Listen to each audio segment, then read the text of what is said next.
points à ne pas négliger lors de son arrivée en Allemagne. Le premier étant l'inscription à la mairie. Là, il faut prendre une décision concernant l'impôt sur le culte. Le deuxième étant la responsabilité civile.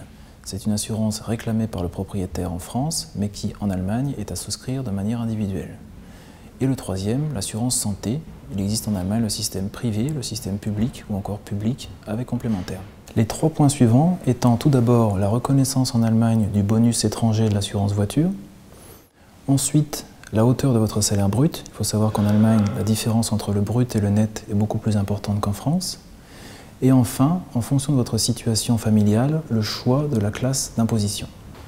Enfin, les 4 derniers points. Tout d'abord, la couverture en cas d'incapacité de travail. Il faut savoir qu'en cas de maladie longue durée en Allemagne, il est nécessaire de compléter la couverture publique de base qui n'est pas suffisante.